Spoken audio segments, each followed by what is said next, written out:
Pensa em um som inovador. Há discos que fazem sucesso. Há discos que definem uma banda. E existem aqueles raros trabalhos que parecem surgir no momento exato para antecipar uma mudança de época. The Real Thing, lançado pelo Faith No More em 20 de junho de 1989, pertence claramente à terceira categoria.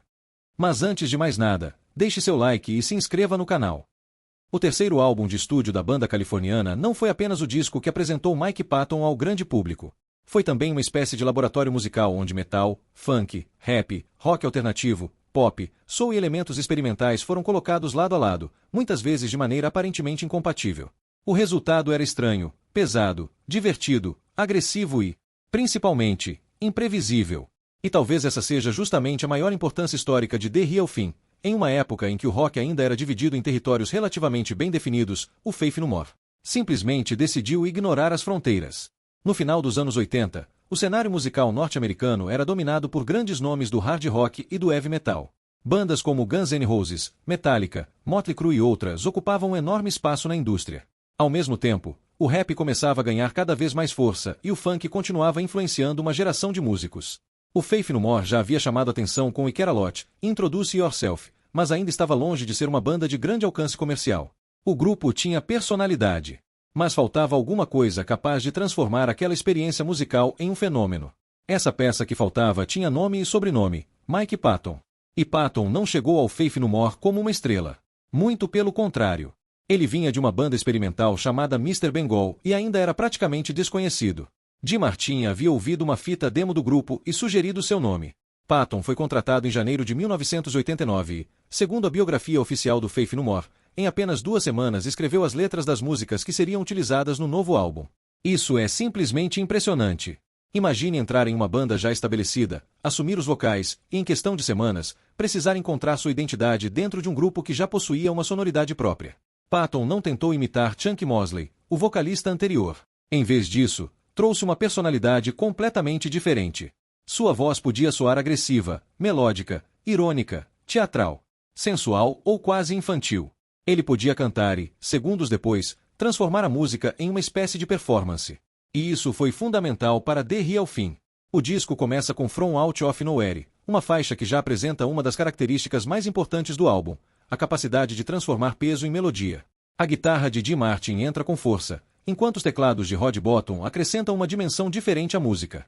Não era simplesmente metal, nem simplesmente funk. Também não era simplesmente rock alternativo. Era o Faith No More.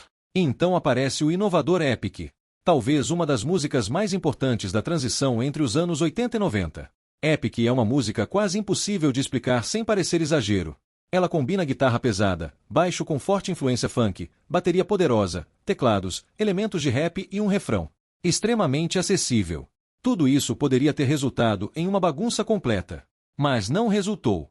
A música funciona justamente porque a banda entende que essas diferenças não precisam ser eliminadas. Elas podem coexistir. E foi exatamente isso que tornou Epic tão revolucionária. Quando o single foi lançado em janeiro de 1990, quase 7 meses depois do álbum, a história começou a mudar. O videoclipe entrou em forte rotação na MTV e a música alcançou o 9º lugar na Billboard Hot 100, tornando-se o maior sucesso da carreira do Faith No More nos Estados Unidos. O detalhe curioso é que a própria banda não parecia saber exatamente o tamanho do fenômeno que estava acontecendo. Durante a turnê, os integrantes recebiam informações sobre o crescimento da música em diferentes países, mas estavam tão concentrados na estrada que demoraram a compreender a dimensão do sucesso. Mike Bordin contou posteriormente que o grupo estava simplesmente trabalhando e seguindo de cidade em cidade enquanto Epic explodia nas rádios e na televisão. E havia outro elemento impossível de ignorar: o videoclipe. Hoje, olhando para trás, ele parece quase uma cápsula perfeita da estética televisiva do início dos anos 90. A banda aparece tocando de maneira exagerada, a um piano aparentemente explodindo e, principalmente, existe aquela famosa imagem de um peixe se debatendo fora da água em câmera lenta ao fim do clipe. O peixe virou assunto. Grupos de defesa dos animais criticaram a cena e o videoclipe acabou ganhando ainda mais atenção. Ironicamente, aquilo que poderia ser considerado apenas uma provocação visual ajudou a transformar Epic em uma experiência impossível de esquecer. Mas seria um erro reduzir The Real Thing a Epic. Essa é talvez uma das maiores injustiças cometidas contra o álbum. Falling to Pieces, por exemplo, mostra um lado mais melódico e sofisticado da banda. A música tem uma estrutura acessível, mas continua carregando aquela mistura característica de peso e groove. Surprise! You're Dead é praticamente uma explosão de energia. Curta, agressiva e direta, mostra que Patton também sabia trabalhar com intensidade. Zombie Eaters apresenta outra faceta. A faixa começa de maneira mais delicada e constrói uma atmosfera que demonstra como Faith No More estava interessado em dinâmica, e não apenas em peso. E então chegamos à faixa título, The Real Thing. Com mais de 8 minutos, ela representa justamente aquilo que o disco tinha de mais interessante, a recusa em obedecer à lógica convencional do single de rádio. A banda podia ser extremamente acessível em uma música e completamente experimental na seguinte. Essa liberdade fica ainda mais evidente na magnífica Edge of the World, que apresenta uma atmosfera muito distante da agressividade de Surprise. You're Dead. E existe ainda a incrível Woodpecker from Mars, uma faixa instrumental que mostra que o grupo não precisava necessariamente de um vocal para criar tensão, movimento e personalidade. Outro momento importante é War Pigs, uma releitura do clássico do Black Sabbath. Ao incluir essa música, o Faith No More estabelece uma ligação direta com a tradição do heavy metal, mas a apresenta dentro de sua própria linguagem. É justamente nessa mistura que está a essência do álbum. The Real Thing não inventou o conceito de misturar estilos. Antes dele, já existiam artistas experimentando com funk, rock, punk e rap. Mas o Faith No More ajudou a mostrar ao grande público que uma banda pesada poderia incorporar essas influências sem abandonar sua identidade. E isso teria consequências enormes. Nos anos seguintes, grupos que misturavam metal com hip-hop, funk e outras influências começaram a ocupar espaços cada vez maiores. O próprio Faith No More acabou sendo associado àquilo que posteriormente seria chamado de rap metal, funk metal e, de maneira mais ampla, alternative metal. É importante fazer uma ressalva. Chamar The Real Thing de nu metal seria historicamente simplista. O nu metal só se consolidaria alguns anos depois. Mas muitos elementos que seriam fundamentais para essa cena já estavam presentes aqui. Riffs pesados, grooves influenciados pelo funk, vocais que podiam flertar com o rap. Alternância entre agressividade e melodia e uma disposição quase provocadora para misturar referências. O Faith No More estava, de certa maneira, mostrando um caminho que outras bandas percorreriam posteriormente. E talvez a maior prova do impacto do álbum esteja justamente no que aconteceu depois. O The Real Thing levou o Faith No More a uma dimensão que seus trabalhos anteriores não haviam alcançado. O álbum chegou ao número 11 nos Estados Unidos e recebeu certificação de platina, enquanto no Reino Unido alcançou a posição 40. A banda também passou a tocar para públicos muito maiores e dividiu palcos com nomes gigantes do rock. Mas o curioso é que o sucesso não aconteceu imediatamente. O álbum foi lançado em 1989, mas Epic só se transformaria em um fenômeno em 1990, estourando na MTV com o clipe de Epic, Passava o Dia Todo. Essa demora é importante porque mostra que nem todo clássico nasce como clássico. Às vezes, uma obra precisa encontrar o momento cultural correto. E 1990 era exatamente esse momento. O público começava a demonstrar cansaço de fórmulas repetidas. A televisão musical estava em plena força. A MTV tinha enorme poder para transformar uma música desconhecida em fenômeno internacional. E uma banda como Faith No More aparecia com uma estética completamente diferente. Em vez de tentar parecer mais comercial, o grupo parecia ainda mais estranho. E funcionou. O Los Angeles Times chegou a colocar o Faith No More no centro do movimento que naquele momento era chamado de neo metal, observando como muitas das bandas daquele universo carregavam algum elemento que lembrava o grupo. Isso é revelador. Porque The Real Thing não foi apenas um álbum bem-sucedido. Ele ajudou a mudar a percepção sobre aquilo que uma banda de rock pesado poderia fazer. A música pesada não precisava ser necessariamente sombria. Podia ser dançante, engraçada, teatral. Podia ter teclado, ter rap, ter funk. Podia mudar de clima dentro da mesma música. E podia colocar um vocalista aparentemente insano no centro de tudo. Mike Patton se tornou uma peça fundamental dessa transformação. Sua capacidade vocal e sua personalidade ajudaram a tornar o Faith No More imediatamente reconhecível. Mas existe outro detalhe que merece atenção. The Real Thing não é simplesmente um álbum de Mike Patton. A identidade do disco nasceu da colisão entre todos os integrantes. Jim Martin oferecia o peso das guitarras. Billy Gould fornecia uma linha de baixo essencial para o groove. Mike Bordin segurava a bateria com uma combinação de força e precisão. Rod Bottom acrescentava os teclados e uma sensibilidade harmônica que diferenciava a banda de inúmeros grupos de metal da época. Patton entrou em uma máquina que já estava funcionando. Ele encontrou uma banda preparada para fazer algo diferente e acrescentou uma personalidade vocal capaz de levar aquela mistura para outro nível. E existe uma ironia interessante quando analisamos o disco 35 anos depois. O produtor Matt Wallace posteriormente revelou críticas à própria sonoridade da gravação, especialmente em relação à compressão e ao excesso de agudos.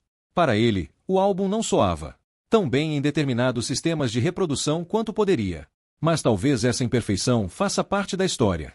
Porque The Real Thing não precisava ser tecnicamente perfeito para ser impactante. Ele precisava ser diferente. E conseguiu. A grande revolução do álbum talvez esteja justamente em sua coragem de não escolher um único caminho. Se o metal dizia que você precisava ser pesado, o Faith No More respondia com funk.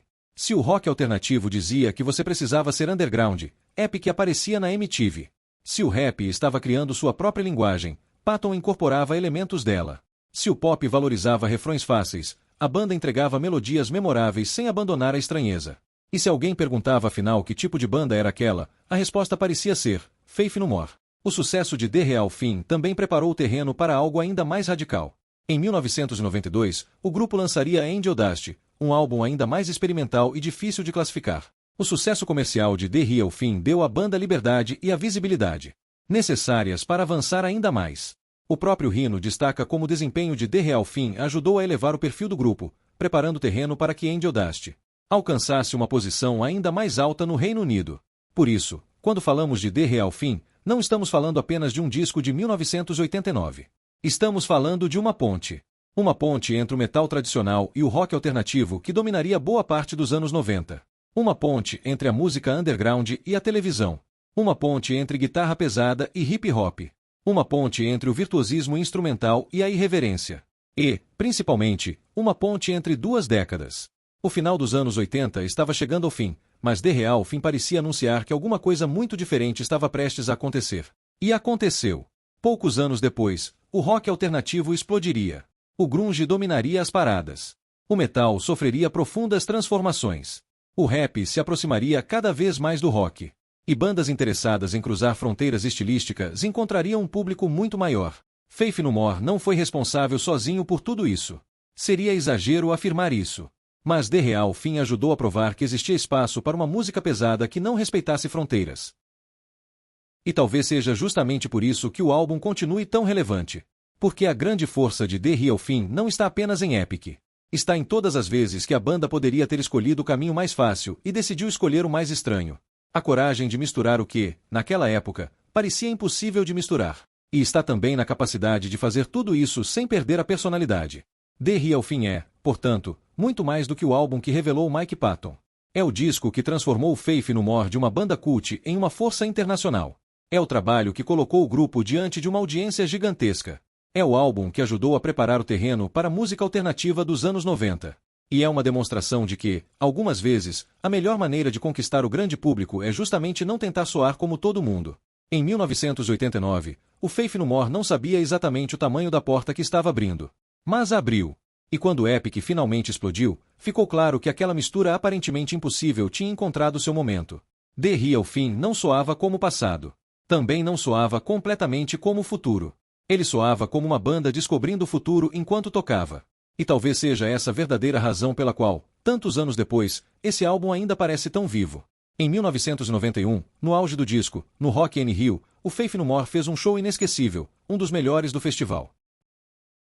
E para você que chegou até aqui, nosso muito obrigado. Deixe seu like e se inscreva no canal para receber mais vídeos como este.